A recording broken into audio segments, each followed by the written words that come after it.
কাজেই খবরদার, দুনিয়ার কোনো স্বার্থে পড়ে বাকি যা কিছু করেন করেন, ঈমান বিক্রি করা যাবে না। টাকার বিনিময়ে ঈমান বিক্রি করা যাবে না। হাসপাতালে চিকিৎসা ফ্যাসিলিটির বিনিময়ে ঈমান বিক্রি করা যাবে না। উন্নত শিক্ষার জন্য স্কলারশিপ দিবে, সেই জন্য ঈমান বিক্রি করা যাবে না। ক্ষমতার মসনদের অফার আসবে, সেজন্য ঈমান বিক্রি করা যাবে না। লক্ষ কোটি টাকার বান্ডিল তোমার পায়ের উপরে এসে আছড়ে পড়তে পারে, ঈমান বিক্রি করা যাবে না। तमाम পৃথিবীকে লাথি মারো, ঈমানকে পক্ষে ধারণ করে আল্লাহর দরবারে ছুটে চলো। রাজি আছেন ইনশাআল্লাহ? ওই সকল প্রাইভেট ইউনিভার্সিটির ভাইয়েরা রাস্তায় নেমে আসলো। আলিয়া মাদ্রাসা থেকে আমার ভাইয়েরা আসলো, সন্তানরা নামলো মাঠে। আমাদের কওমি মাদ্রাসার ছেলেরা, তারা তো শুরুর থেকে সরকারি চাকরির কোটাই নাই, তাদের 1% চাকরি নাই। তারা কেন নামলো? তারা নামলো একটা জিনিসই, এভাবে আমার চোখের সামনে আমার ভাইয়ের লাশ বুলেট বিদ্ধ হয়ে পড়ে থাকবে, আমার চোখের সামনে আমাদের সন্তানরা এভাবে রাস্তায় লাশের সারি নিয়ে পড়ে থাকবে, আমার সোনার বাংলাটা এভাবে শ্মশানে পরিণত হয়ে থাকবে। এই জুলুম, এই অন্যায়, এই অত্যাচার দেখে নীরবে বরদাস্ত করা যায় না। হাতে হাত রেখে রাজপথে নামলো, আল্লাহর জমিনে বিপ্লব সাধিত হলো।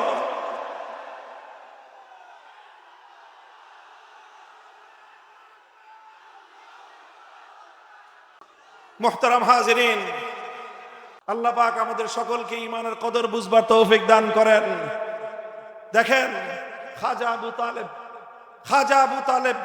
আবু তালেব হলেন আমার নবীর চাচা, আপন চাচা।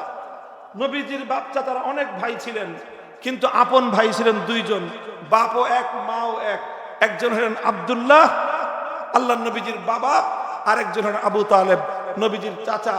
তাদের দুজনের বাপ হলো আব্দুল মুত্তালিব আর মা হলেন সুমাইয়া বিনতে মওহিব। এই দুজন আপন ভাই। আমার নবী নবুয়তের দীর্ঘ সময় পর্যন্ত, আল্লাহর নবীর একেবারে শৈশবকাল থেকে 40 বছর পর্যন্ত, নবুয়ত প্রাপ্তি পর্যন্ত, নবুয়ত থেকে নিয়ে শুরু করে মক্কার নির্যাতিত মাজলুমিয়াতের 9 বছর পর্যন্ত আল্লাহর নবীর সবচেয়ে বড় সহায়, সবচেয়ে বড় সাহায্যকারী, সবচেয়ে বড় আশ্রয় ছিলেন আবু তালেব। কে ছিলেন? আবু তালেব। তিনি যখন মৃত্যুর কোলে ঢলে পড়তেছেন, তিনি যখন মৃত্যুর কোলে, আল্লাহর নবী তাকে এত বেশি ভালোবাসেন।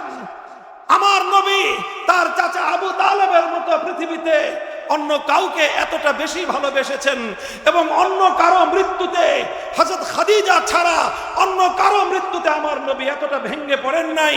নিজের চাচা আবু তালেবের মৃত্যুতে আল্লাহর নবী যতটা ব্যথা পেয়েছেন, নবীজি তাকে এত বেশি ভালোবাসতেন, এত বেশি মহব্বত করতেন।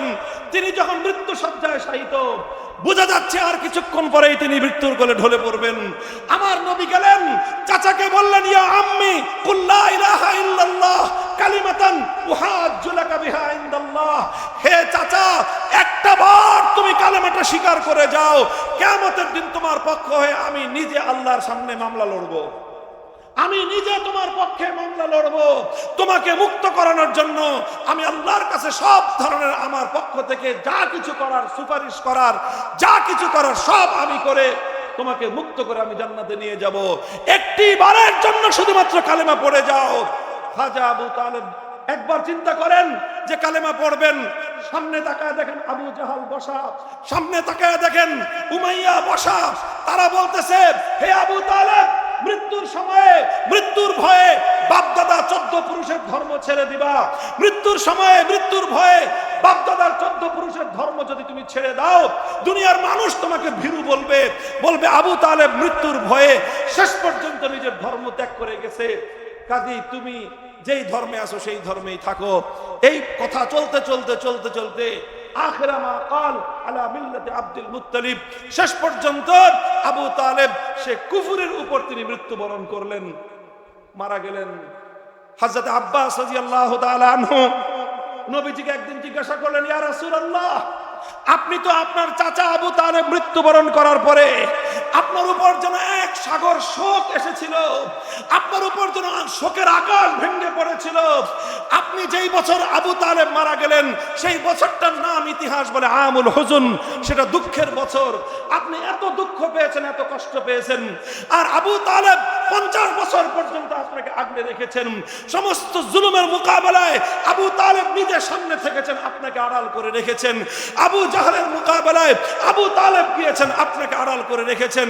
মক্কার মুশরিকদের জুলুমের মোকাবেলা আবু তালেব করেছেন, আপনাকে আড়াল করে রেখেছেন।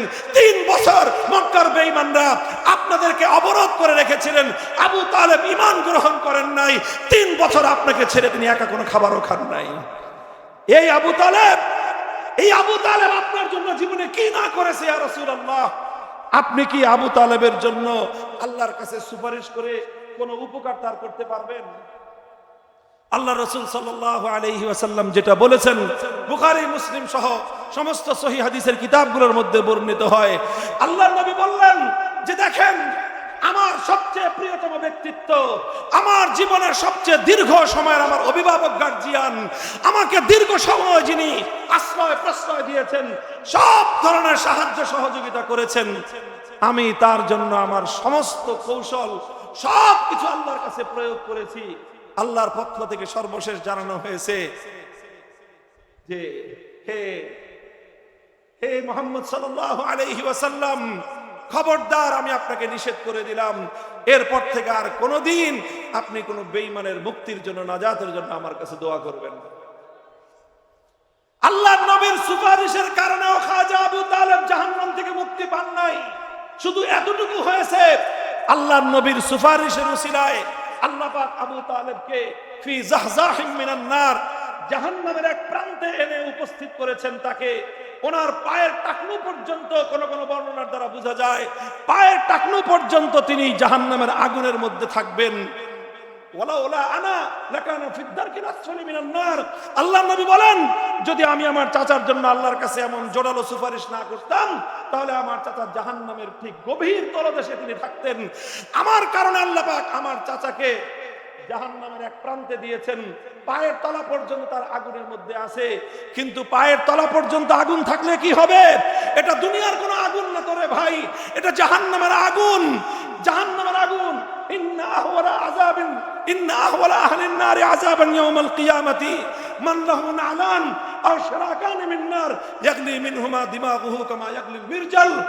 ওনার পায়ের তলার নিচে জাহান্নামের আগুনের উত্তাপে সারা শরীর তো শরীর, মাথার তালুর মধ্যে মগজ টকবক টকবক করতে থাকবে। মুহতারাম হাজিরিন, খাজা আবু তালেব আমার নবীর এত প্রিয়তম হওয়া সত্ত্বেও জাহান্নাম থেকে মুক্তির কোনো ব্যবস্থা নাই। অনন্তকাল জাহান্নামের আগুনে জ্বলতে হবে।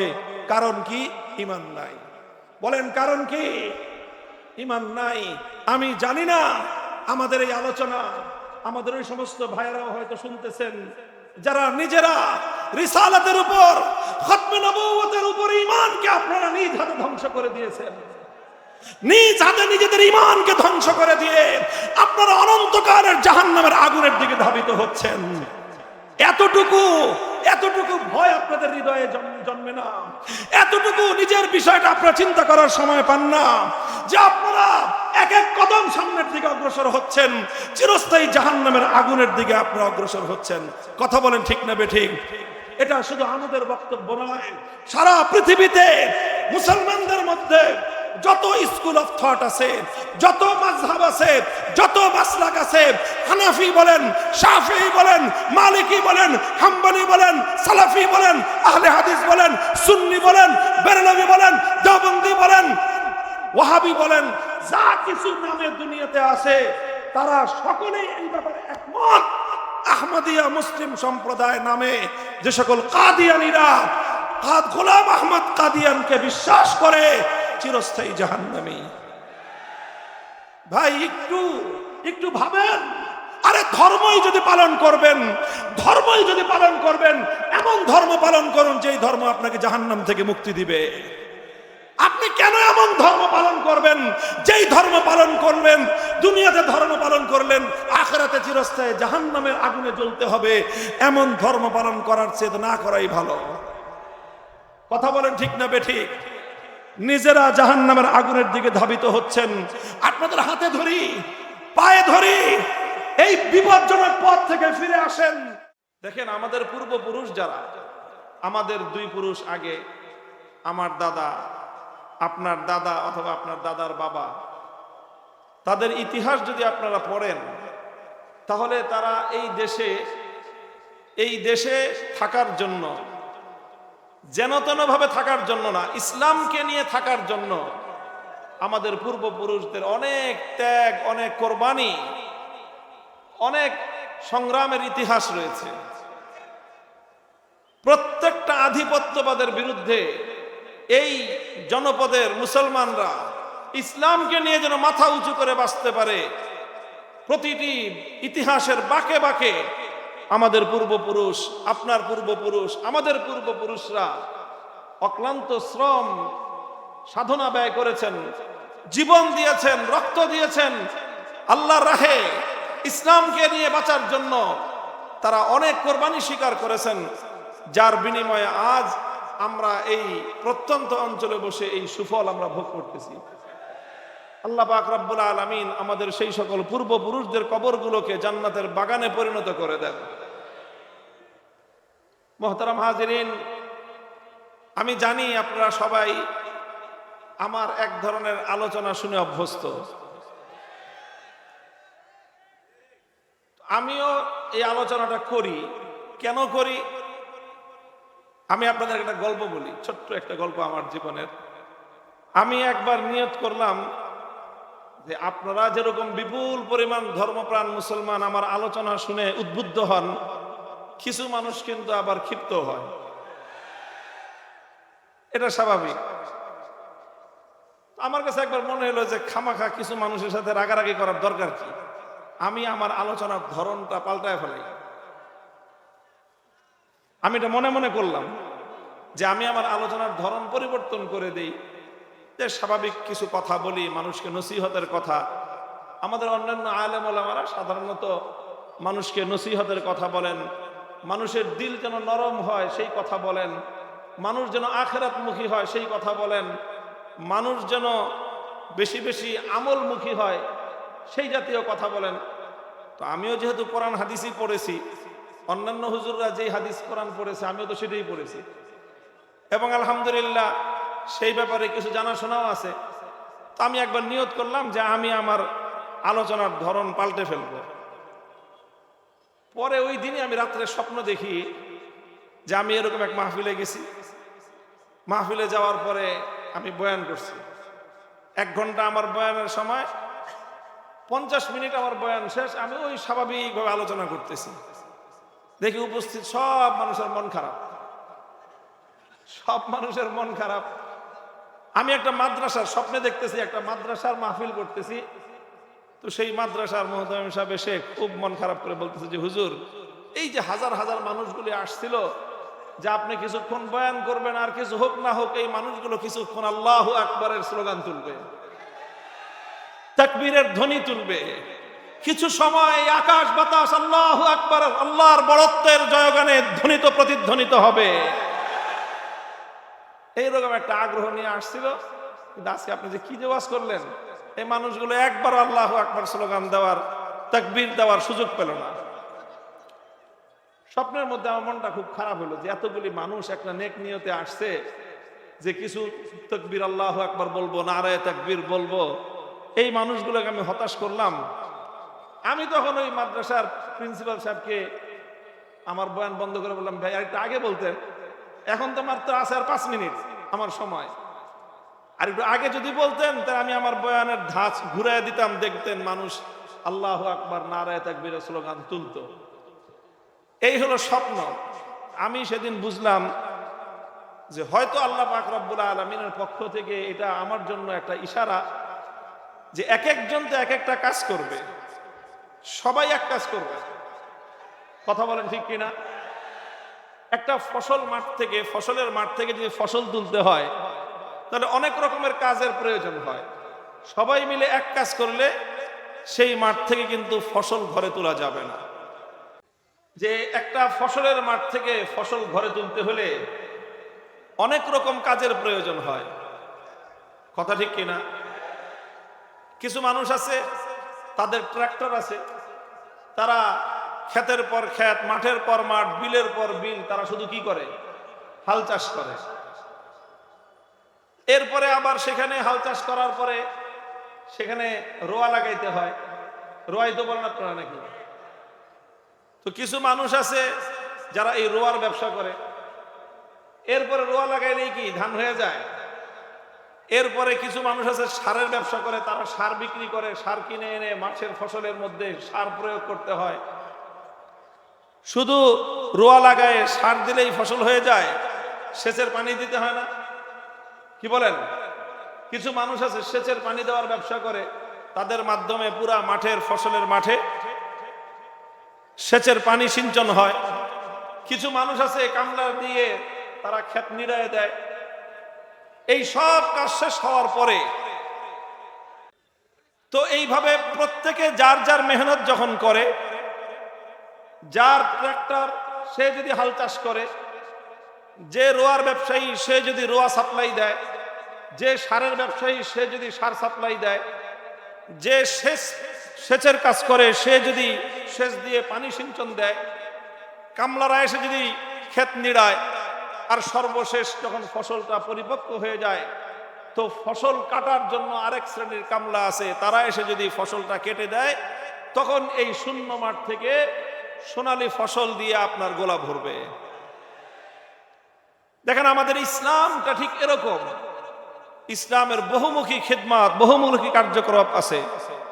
আমাদের মধ্যে কিছু ভাই আছেন যারা মানুষের হৃদয়কে নরম করে দেন, বিগলিত করে দেন। কান্না মাখা কণ্ঠে তারা মানুষকে হাতে পায়ে ধরে তারা মানুষকে আল্লাহমুখী করার চেষ্টা করেন, পরকালের স্মরণ করায় দেওয়ার চেষ্টা করেন।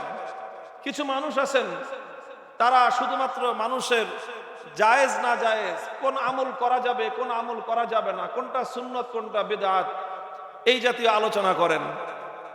আর কিছু মানুষ তো এমন থাকতেই হয় যে এই যে মুসলিম জনতা, মুসলমানদের মধ্যে যে ইমানি জজবা, মুসলমানদের মধ্যে যে সুপ্ত প্রতিভা, ইমানের যে ঘুমন্ত জজবা, এটা যদি জাগ্রত না থাকে, মুমিনের হৃদয়ের মধ্যে ইমানি জজবা যদি জাগ্রত না হয়, তরুণ এবং যুবকদের হৃদয়ের মধ্যে যদি আল্লাহর দ্বীনের জন্য অকাতরে জীবন দেওয়ার মতো তাদের মধ্যে সেই চেতনার মশাল যদি প্রজ্বলিত না হয়, তাহলে ইসলামের দুশমনরা এই ইসলামকে আল্লাহর জমিন থেকে এমন ভাবে উপড়ে ফেলবে যেরকম একটা ছোট্ট গাছকে গরু ছাগল উপড়ে ফেলে, সেই গরু ছাগলরা যেমন একটা ছোট্ট গাছের চারাকে ধ্বংস করে দেয়, ইসলামের দুশমনরা ইসলামকে এভাবে ধ্বংস করে ফেলতো।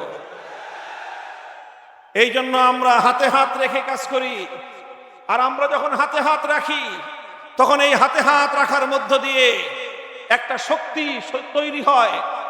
সেই শক্তির পিছনে আরেকটা শক্তি আল্লাহ পাক যুক্ত করে দেন, ইয়াদুল্লাহি আলাল জামাআহ। মুসলমানরা যখন এভাবে পরস্পর তারা ছোটখাটো বিভেদ ভুলে গিয়ে ঈমানের গুরুত্বপূর্ণ মৌলিক প্রশ্নে যখন তারা ঐক্যবদ্ধ হয়, যেমন আমরা দেখেছি আমাদের নিকট অতীতে, আমাদের স্কুল থেকে ছেলেমেয়েরা বের হয়ে আসলো, আমাদের কলেজগুলো থেকে ছেলেরা বের হয়ে আসলো, পাবলিক ইউনিভার্সিটি, প্রাইভেট ইউনিভার্সিটি, কারো স্বার্থ আছে কারো কোনো স্বার্থ নাই, তার ব্যক্তিগত কোনো স্বার্থ ছিল না। প্রাইভেট ইউনিভার্সিটির ছেলেরা তারা এই সমস্ত চাকরি বাকরি, তাদের কোনো ধান্দা নাই, তারা চাকরি পায়ও না, চাকরি করেও না, তাদের অন্য কিছু।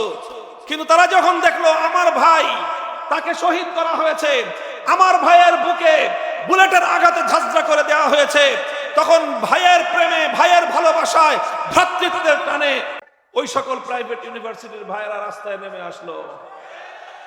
আলিয়া মাদ্রাসা থেকে আমার ভাইয়েরা আসলো, সন্তানরা নামলো মাঠে। আমাদের কওমি মাদ্রাসার ছেলেরা, তারা তো শুরুর থেকেই সরকারি চাকরির কোটাই নেই, তাদের 1% চাকরি নাই। তারা কেন নামলো?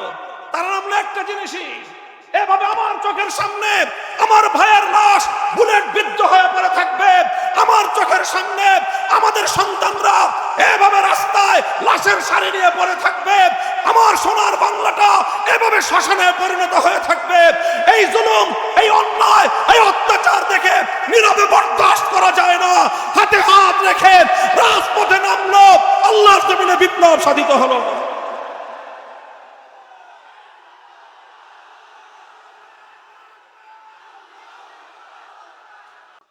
মুহতারাম হাজিরিন, এই জন্য আমি আপনাদেরকে যেই বার্তাটা দিতে চাই, আমি যে আলোচনাটা শুরু করেছি, আমি জানি আপনারা আমার কাছ থেকে এই ধরনের আলোচনা শোনার জন্য অপেক্ষা করে আছেন। এখন এত মানুষ, আপনাদের এই নিয়তটা নেক নিয়ত, আপনাদের এখানে দুনিয়ার কোনো স্বার্থ নাই। আমি ওই কথা বলার মধ্যে আমারও দুনিয়ার কোনো স্বার্থ নাই, ঝুঁকি আছে। এই ধরনের কথা বললে এটার মূল্য পরিশোধ করতে হবে। এই 3 বছর যে জেল খাটলাম, এই অপরাধ ছাড়া আর কোনো অপরাধ ছিল না। মূল্য পরিশোধ করতে হয় জেনেও আমরা বলি, কারণ এজন্যই বলি যে আমি বিশ্বাস করি আমাদের পূর্বপুরুষদের রক্ত, ঘাম আর অশ্রু ইনশাআল্লাহ একদিন রং আসবে, আল্লাহর জমিন ইসলামের বিপ্লব হবে, ইসলামের বিপ্লব হবে ইনশাআল্লাহ।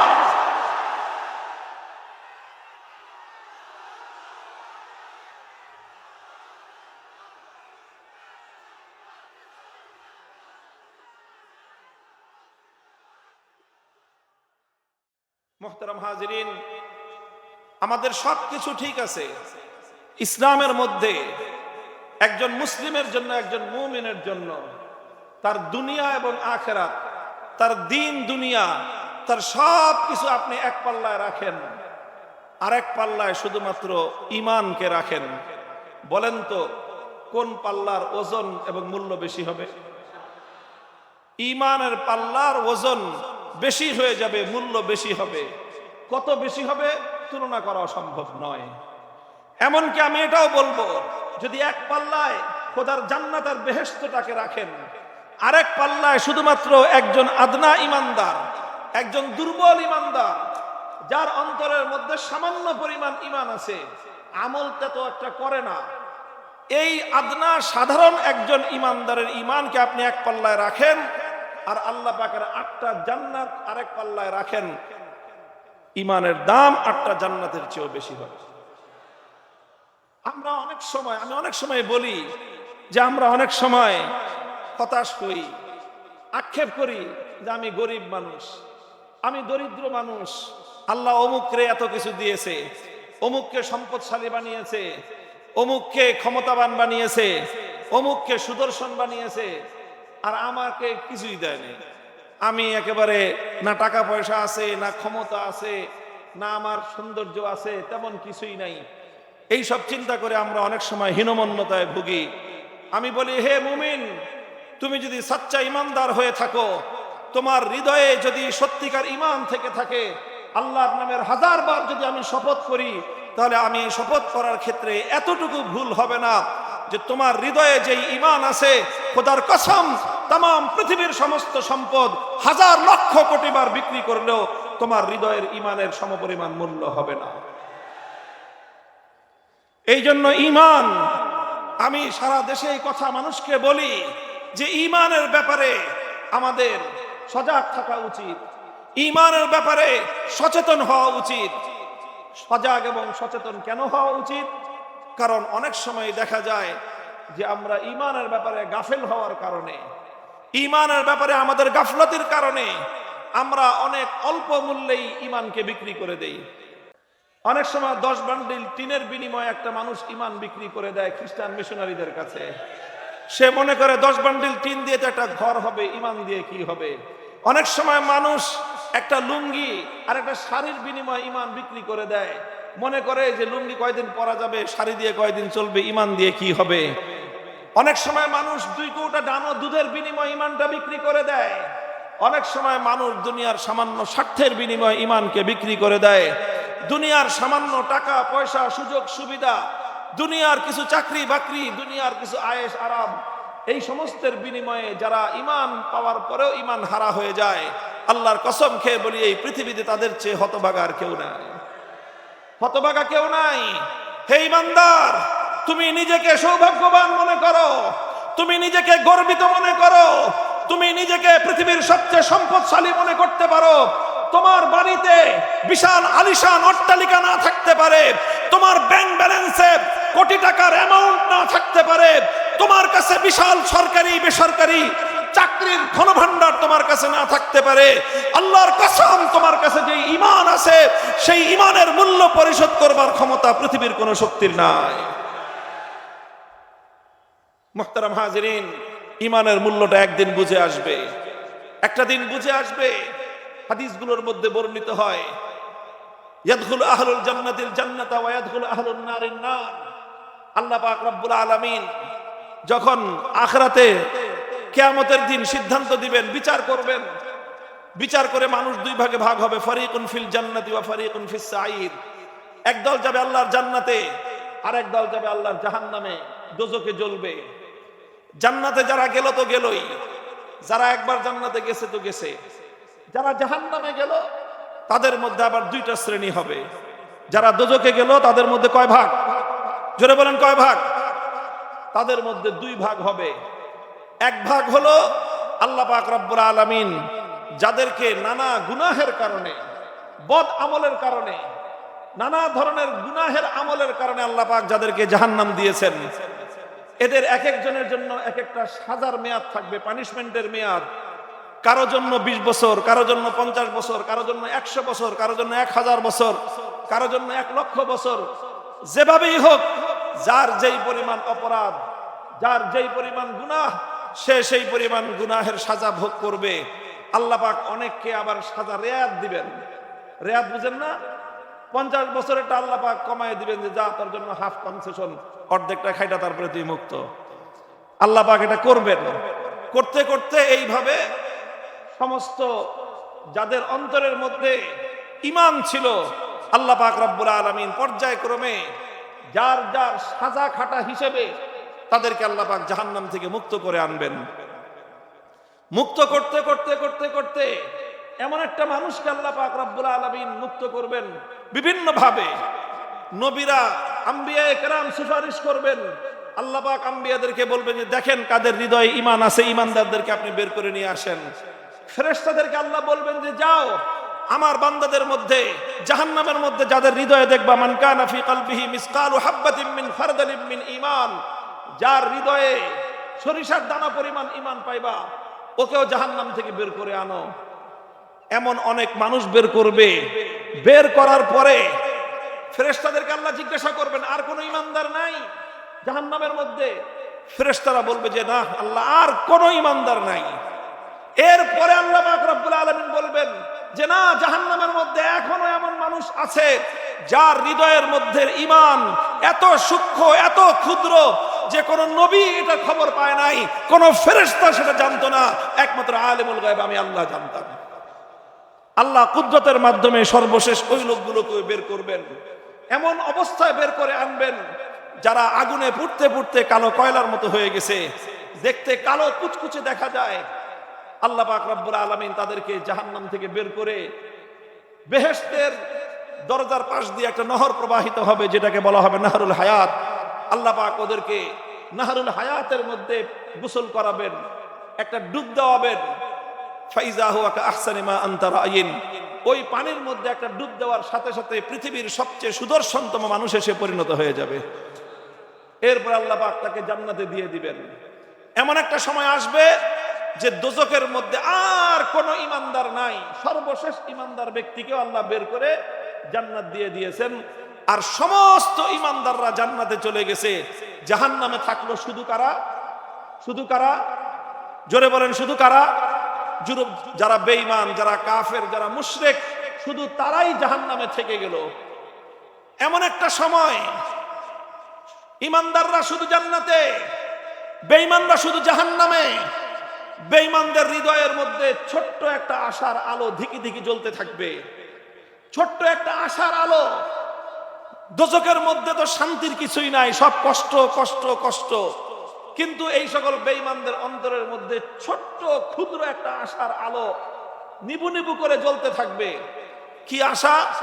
যে আল্লাহ এত দয়ালু, একদিন না একদিন আল্লাহ আমাদের দিকে তাকাবেন, আল্লাহ আমাদেরকে হয়তো মুক্ত করে দিবেন। এই একটা আশা নিয়ে ওরা জাহান্নামের মধ্যে জ্বলতে থাকবে।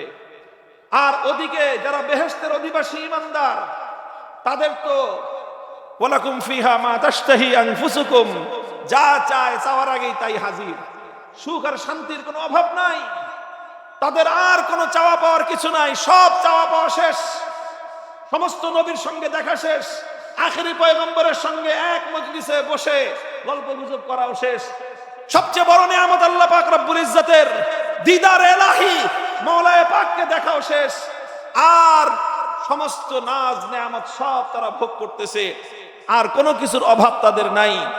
শুধু একটা ভয় অন্তরের মধ্যে আছে, ছোট্ট একটু ভয়, যে এত সুখে রাখছে আল্লাহ, যদি আবার কোনোদিন বলে যে আমার জান্নাত খালি কর, তখন কি অবস্থাটা হবে আমাদের।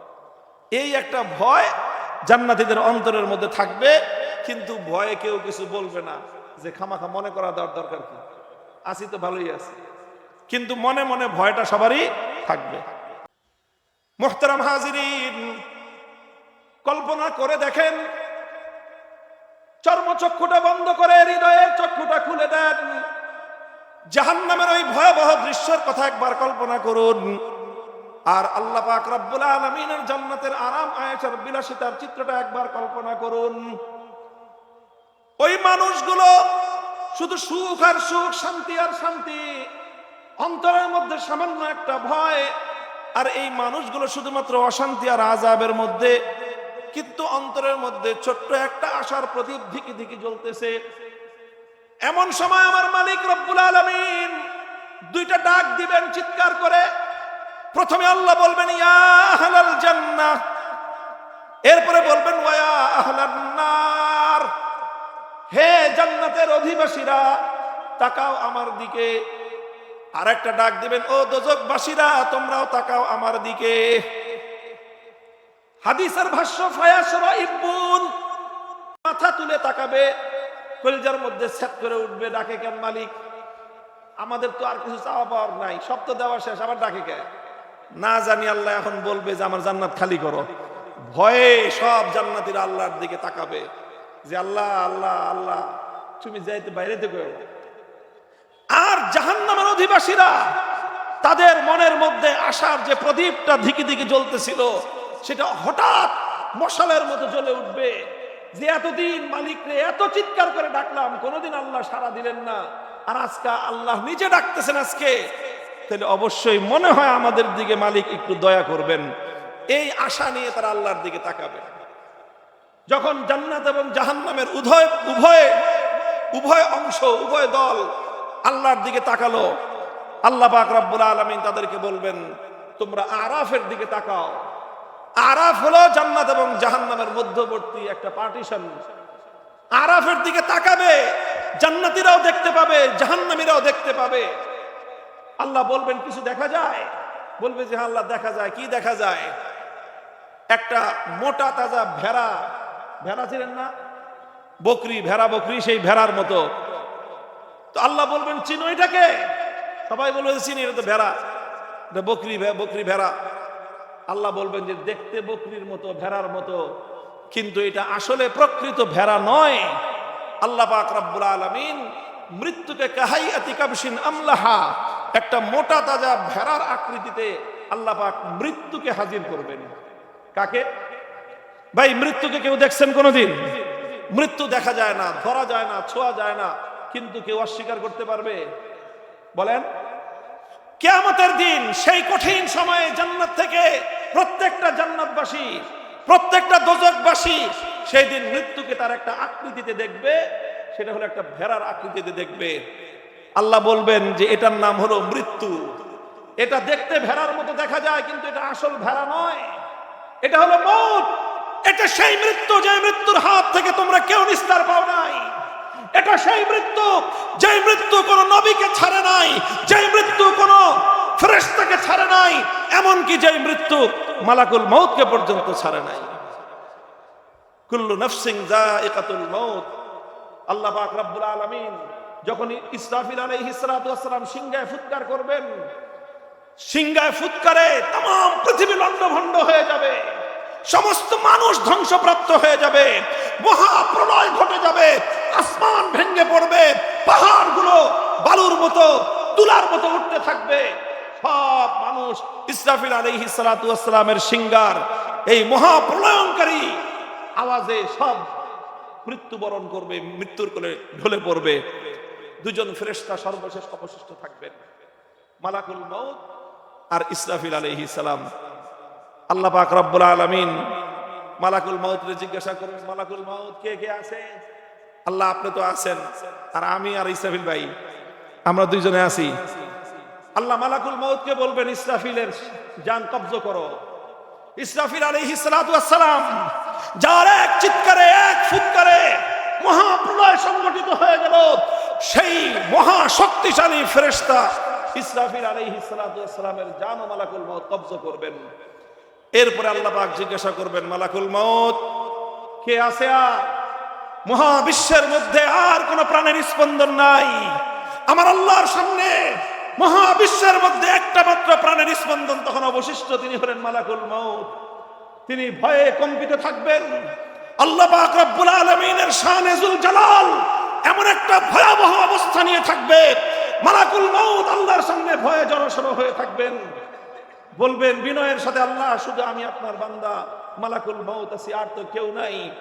আল্লাহ পাক রব্বুল আলামিন বলবেন, আমি তো মৃত্যুকে এমন ভাবে সৃষ্টি করেছি যে কুল্লু নাফসিন যায়কাতুল মউত, আমি আল্লাহ আমার কোরআনের মধ্যে ওয়াদা করেছি, সুতরাং আমার এই ওয়াদা তুমি যদি বেঁচে থাকো এই ওয়াদা সত্য প্রমাণিত হবে না। এরপরে আমার আল্লাহ নির্দেশ জারি করবেন, মুতিয়া মালাকুল মউত, হে মালাকুল মউত তুমিও মৃত্যুর কোলে ঢলে পড়ো। মালাকুল মউত মৃত্যুবরণ করবেন, আর কোনো প্রাণ নাই, কোনো জীবন নাই, কোনো মাখলুক নাই, মহাশূন্যতা, মহাশূন্যতা। আমার আল্লাহ পাক রব্বুল আলামিন তার সকল রাজত্বের গর্ব নিয়ে, গৌরব নিয়ে আল্লাহ পাক চিৎকার করে আওয়াজ দিবেন, লিমানিল মুলকুল ইয়াউম, লিমানিল মুলকুল ইয়াউম। হে দুনিয়ার ফেরাউন, কারুন, হামান, সাদ্দাদ, দুনিয়ার বড় বড় রাজা বাদশারা যারা দৌর্দণ্ড প্রতাপশালী রাজত্ব করেছো পৃথিবীতে, তোমাদের দাপটে আমার মাখলুকরা তোমার চোখের দিকে তাকিয়ে কথা বলবার সাহস পেত না। কোথায় আজ তোমাদের রাজত্ব? কোথায় তোমাদের আজ সিংহাসন? কোথায় আজ তোমাদের সেই প্রভাব প্রতিপত্তি? লিমানিল মুলকুল ইয়াউম, জবাব দাও, রাজত্ব আজকাল। আল্লাহ পাকের এই আওয়াজ মহাশূন্যের মধ্যে ধ্বনিত প্রতিধ্বনিত হতে থাকবে, জবাব দেওয়ার কেউ নাই। শেষে আল্লাহ নিজেই জবাব দিবেন, লিল্লাহিল ওয়াহিদুল কাহ্হার, লিল্লাহিল ওয়াহিদুল কাহ্হার। হে দুনিয়ার মুসলমান, হাতগুলো মুষ্টিবদ্ধ করে হৃদয়ের গহীন থেকে ঈমানি জজবায় শানিত হয়ে চিৎকার করে বলো, রাজত্ব একমাত্র কার, ক্ষমতা একমাত্র কার, বড়ত্ব একমাত্র কার? বলেন, বড়ত্ব একমাত্র কার? আল্লাহর সামনে যারা বড়ত্ব ফলাতে আসবে, যে আল্লাহর বিধানের সামনে নিজের বড়ত্ব প্রমাণ করার চেষ্টা করবে, যে কোনো ব্যক্তি, যে কোনো গোষ্ঠী, যে কোনো দল আমার আল্লাহর বিধানের সামনে বড়ত্ব ফলাতে আসবে, ইমানদারদের দায়িত্ব আর কর্তব্য হলো, সে যত বড় শক্তিমান হোক না কেন, ওর মাথা পায়ের নিচে পিষ্ট করে দাও।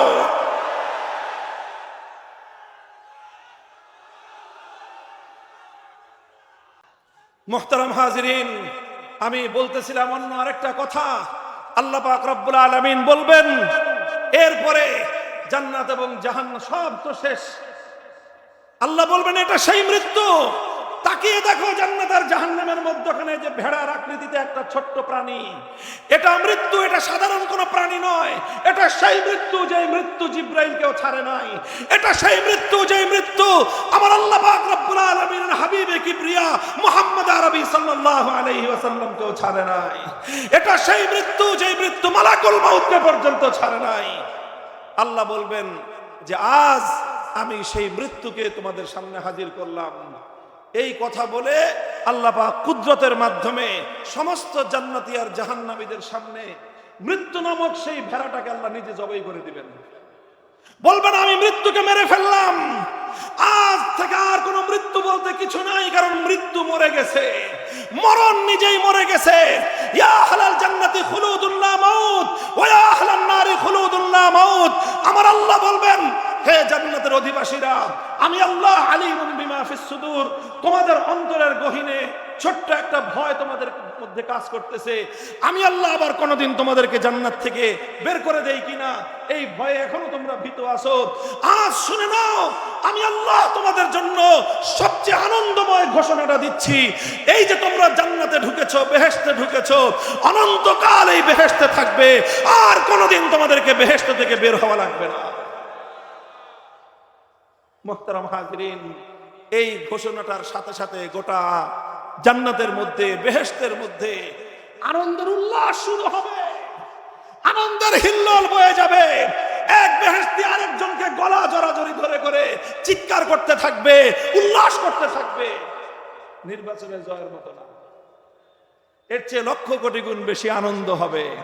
ইনশাআল্লাহ বলেন, আনন্দ করবো ইনশাআল্লাহ। ইনশাআল্লাহ আল্লাহ আমাদের জন্য চিরস্থায়ী জান্নাতের ব্যবস্থা রেখেছেন। কাজেই দুনিয়ার এই সামান্য প্রাপ্তি অপ্রাপ্তি আমাদের কাছে বড় কিছু নয়। আমাদের জন্য সবচেয়ে বড় প্রাপ্তি হলো ওমান যুহজিহা আনিন নার ওয়া উদখিলাল জান্নাতা ফাকাদ ফাজ, যে ব্যক্তি জান্নাত পেয়ে গেল সেই প্রকৃত অর্থে সফল কাম। দ্বিতীয় ঘোষণা হবে ওয়া আহলান নারি খুলুদুন লা মাউত, ও জাহান্নামের অধিবাসীরা, তোমরা এখনো আশার দিকে দিকে একটা প্রদীপ জ্বালিয়ে রেখেছো, মনে করেছো আমি আল্লাহ পাক রব্বুল আলামিন কোন একটা সময় তোমাদেরকে জাহান্নাম থেকে পরিত্রাণ দান করব। আজ আমি আল্লাহর পক্ষ থেকে তোমাদের জন্য সেই সর্বশেষ আশার প্রদীপটুকু নিভিয়ে দিয়ে সবচেয়ে নির্মম ঘোষণা আমি তোমাদের জন্য দান করলাম। আমার ঘোষণা হলো খুলুদুন লা মাউত। এই যে তোমরা জাহান্নামের আগুনের মধ্যে জ্বলতেছো জ্বলতেছো জ্বলতেছো, এই আগুনের মধ্যে জ্বলা শুরু হয়েছে, অনন্তকাল পর্যন্ত জ্বলতে থাকবা, কোনোদিন এটা সমাপ্ত হবে না। জাহান্নামীরা, বেঈমানেরা চিৎকার শুরু করবে, গোটা জাহান্নাম জুড়ে আর্তনাদ উঠে যাবে। তারা মনে করতে থাকবে যে মালিক, এটা তুমি কি ঘোষণা দিলে? আল্লাহ গো, তুমি যদি বলতে এই পৃথিবীর সমস্ত বালুচরগুলো আর সমস্ত মরুভূমিগুলোতে যত বালুকণা আছে, এই বালুকণা সমপরিমাণ জাহান্নামের মধ্যে বছর আমাদেরকে জ্বলতে হবে, এরপরে একটা দিন আমরা মুক্তি পাবো, এমন এতটুকু আশার প্রদীপ যদি তুমি আমাদেরকে দিতে, সেই আশা নিয়ে হয়তো আমরা একটা সান্ত্বনার বাণী খুঁজতাম। মালিক গো, আজ সর্বশেষ আশার প্রদীপটা তুমি আমাদেরকে নিভিয়ে দিলা। শোকের মাতম শুরু হবে, হায় হায় আফসোস রাত শুরু হবে। দুনিয়ার হাজারটা নির্বাচনে ফেল করলেও এর কোটি ভাগের এক ভাগ আফসোস হয় না। দুনিয়ার সমস্ত আপনজন হারিয়ে ফেললেও এর কোটি ভাগের এক ভাগ আফসোস হয় না। সেই দিন জাহান্নামের জন্য, জাহান্নামের মধ্যে যাদেরকে অনন্তকাল জাহান্নামের জ্বালা, জাহান্নামের আযাবের ঘোষণা আল্লাহ পাক যাদেরকে দান করবেন, ওই সকল পোড়া কপালীদের জন্য যে আফসোস আর যে দুঃখ বেদনা হবে, পৃথিবীতে সেই আফসোস এবং দুঃখ বেদনার কোনো তুলনা হয় না। ভাই, এত বড় গল্প বলা আমার উদ্দেশ্য ছিল না। এই যে একটা আনন্দ জান্নাতের মধ্যে, বেহেশতের মধ্যে, একটু কল্পনা করেন। আমি শুরুতেই বলেছিলাম, চর্মচক্ষুটা বন্ধ করে হৃদয়ের অন্তর্দৃষ্টিটা একটু খুলে দিয়ে কল্পনা করেন তো সেই আনন্দটা কেমন। আপনি সেই আনন্দ মিছিলে, সেই আনন্দের মধ্যে আপনার আপনজনদেরকে নিয়ে, আপনার সন্তানদেরকে নিয়ে, আপনার বাবা মাকে নিয়ে, আপনার স্ত্রী পরিজন ভাই বোনদেরকে নিয়ে সেই আনন্দটা করতেছেন, কেমন হবে সে আনন্দ। আরেকবার আপনি কল্পনা করুন, আপনি এবং আপনার আপনজন জাহান্নামের সেই কঠিন ভয়াবহ দুর্বিষহ সেই বিপদের মধ্যে পড়ে আসি, কেমন হবে সেই দুর্বিষহ অবস্থাটা। তুলনা করা যায় বলেন তো? বলেন, তুলনা করা যায়? আসমান এবং জমিন বললে বলা সঠিক বলা হবে। আকাশ থেকে জমিন পর্যন্ত এত ব্যবধান নয়, বরং তার চেয়েও আরো কোটি কোটি গুণ বেশি বড় ব্যবধান ওই আনন্দ আর এই দুঃখের। কথা বলেন ঠিক না বেঠিক? ভাই, এটা কিসের বিনিময়? এই লোকগুলো এত আনন্দিত কিসের বিনিময়ে? এই আনন্দটা নামাজের বিনিময়ে নয়, এই আনন্দটা রোজার বিনিময়ে নয়, এই আনন্দটা হজের বিনিময়ে অথবা অন্যান্য নেক আমলের বিনিময়ে নয়। আর এই দুঃখ, শোক, কষ্টটা এটা এজন্য নয় যে তারা মানুষের উপর জুলুম করেছিল, এটা এজন্য নয় যে তারা মদ্যপান করেছিল, এটা এজন্য নয় যে তারা ডাকাতি আর চুরি করেছিল। একটা জিনিসের ব্যবধান, শুধু একটা বিন্দুর ডিফারেন্স, একটা বিন্দু, সেই বিন্দুর নাম হলো ঈমান। আল্লাহর কসম, সেই বিন্দুর নাম হলো ঈমান। যেই বিন্দুটা একটা সরিষার দানার চেয়েও ক্ষুদ্র হতে পারে, দুনিয়ার কোন ফেরেশতা পর্যন্ত সেই ঈমান সম্পর্কে জানতো না, জানতেন একমাত্র কে? এতটুকু ঈমানের মূল্য সেদিন বুঝে আসবে। খোদার কসম, আল্লাহ পাকের এই জান্নাত আর বেহেশত শতবার বিক্রি করলেও তোমার ঈমানের দাম পরিশোধ করা সম্ভব হবে না। মুহতারাম হাজিরিন, আমি আপনাদের কাছে ঈমানের মূল্যটা বোঝাবার চেষ্টা করেছি। আল্লাহ আমাদের প্রত্যেক মুমিন ভাইকে বোনকে ঈমানের দাম বুঝবার তৌফিক দান করেন। কাজেই খবরদার, দুনিয়ার কোন স্বার্থে পড়ে বাকি যা কিছু করেন করেন, ঈমান বিক্রি করা যাবে না। টাকার বিনিময়ে ঈমান বিক্রি করা যাবে না। হাসপাতালে চিকিৎসা ফ্যাসিলিটির বিনিময়ে ঈমান বিক্রি করা যাবে না। উন্নত শিক্ষার জন্য স্কলারশিপ দিবে, সেই জন্য ঈমান বিক্রি করা যাবে না। ক্ষমতার মসনদের অফার আসবে, সেজন্য ঈমান বিক্রি করা যাবে না। লক্ষ কোটি টাকার বান্ডিল তোমার পায়ের উপরে এসে আশ্রয় করতে পারে, ঈমান বিক্রি করা যাবে না। तमाम পৃথিবীকে লাথি মারো, ঈমানকে পক্ষে ধারণ করে আল্লাহর দরবারে ছুটে চলো। রাজি আছেন ইনশাআল্লাহ? আল্লাহ পাক আমাদের সকলকে ঈমানের কদর বুঝবার তৌফিক দান করেন। দেখেন, খাজা আবু তালেব নাম তো চিনেন। আবু তালেব হলেন আমার নবীর চাচা, আপন চাচা। নবীজির বাপ চাচার অনেক ভাই ছিলেন, কিন্তু আপন ভাই ছিলেন দুইজন, বাপও এক মাও এক। একজন হলেন আব্দুল্লাহ, আল্লাহ নবীজির বাবা, আর একজন হলেন আবু তালেব, নবীজির চাচা। তাদের দুজনের বাপ হলো আব্দুল মুত্তালিব আর মা হলেন আমিনা বিনতে মাওহিব। না, রাসূল সাল্লাল্লাহু আলাইহি ওয়াসাল্লামের সুমাইয়া বিনতে মাওহিব এমন নাম হবে সম্ভবত। এই দুজন আপন ভাই। আমার নবী নবুয়তের দীর্ঘ সময় পর্যন্ত, আল্লাহর নবীর একেবারে শৈশবকাল থেকে 40 বছর পর্যন্ত, নবুয়ত প্রাপ্তি পর্যন্ত, নবুয়ত থেকে নিয়ে শুরু করে মক্কার নির্যাতিত মাজলুমিয়াতের 9 বছর পর্যন্ত আল্লাহর নবীর সবচেয়ে বড় সহায়, সবচেয়ে বড় সাহায্যকারী, সবচেয়ে বড় আশ্রয় ছিলেন আবু তালেব। কে ছিলেন? আবু তালেব। তিনি যখন মৃত্যুর কোলে ঢলে পড়তেছেন, তিনি যখন মৃত্যুর কোলে, আল্লাহর নবী তাকে এত বেশি ভালোবাসেন। আমার নবী তার চাচা আবু তালেবের মতো পৃথিবীতে অন্য কাউকে এতটা বেশি ভালোবেসেছেন, এবং অন্য কারো মৃত্যুতে, হযরত খাদিজা ছাড়া অন্য কারো মৃত্যুতে আমার নবী এতটা ভেঙে পড়েন নাই। নিজের চাচা আবু তালেবের মৃত্যুতে আল্লাহর নবী যতটা ব্যথা পেয়েছেন, নবীজি তাকে এত বেশি ভালোবাসতেন, এত বেশি মহব্বত করতেন। তিনি যখন মৃত্যু শয্যায় শায়িত, বোঝা যাচ্ছে আর কিছুক্ষণ পরেই তিনি মৃত্যুর কোলে ঢলে পড়বেন। আমার নবী গেলেন, চাচাকে বললেন, ইয়া আম্মি কুল লা ইলাহা ইল্লাল্লাহ কালিমাতান উহাজ্জু লাকা বিহা ইনদাল্লাহ। হে চাচা, একটা বার তুমি কালেমাটা স্বীকার করে যাও, কিয়ামতের দিন তোমার পক্ষ হয়ে আমি নিজে আল্লাহর সামনে মামলা লড়ব। আমি নিজে তোমার পক্ষে মামলা লড়ব। তোমাকে মুক্ত করানোর জন্য আমি আল্লাহর কাছে সব ধরনের আমার পক্ষ থেকে যা কিছু করার, সুপারিশ করার, যা কিছু করার সব আমি করে তোমাকে মুক্ত করে আমি জান্নাতে নিয়ে যাব। একটি বারের জন্য শুধুমাত্র কালেমা পড়ে যাও। খাজা আবু তালেব একবার চিন্তা করেন যে কালেমা পড়বেন। সামনে তাকায় দেখেন আবু জাহাল বসা, সামনে তাকায় দেখেন উমাইয়া বসা। তারা বলতেছে, হে আবু তালেব, মৃত্যুর সময়ে, মৃত্যুর ভয়ে বাপদাদা 14 পুরুষের ধর্ম ছেড়ে দিবা। মৃত্যুর সময়ে, মৃত্যুর ভয়ে বাপদাদার 14 পুরুষের ধর্ম যদি তুমি ছেড়ে দাও, দুনিয়ার মানুষ তোমাকে ভীরু বলবে, বলবে আবু তালেব মৃত্যুর ভয়ে শেষ পর্যন্ত নিজের ধর্ম ত্যাগ করে গেছে।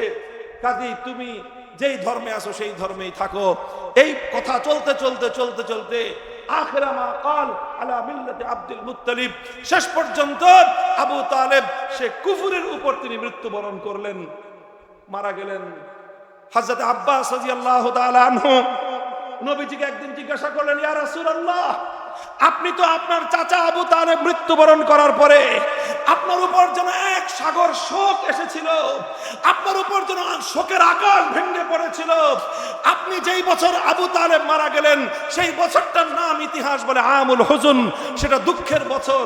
আপনি এত দুঃখ পেয়েছেন, এত কষ্ট পেয়েছেন, আর আবু তালেব 50 বছর পর্যন্ত আপনাকে আগলে রেখেছেন।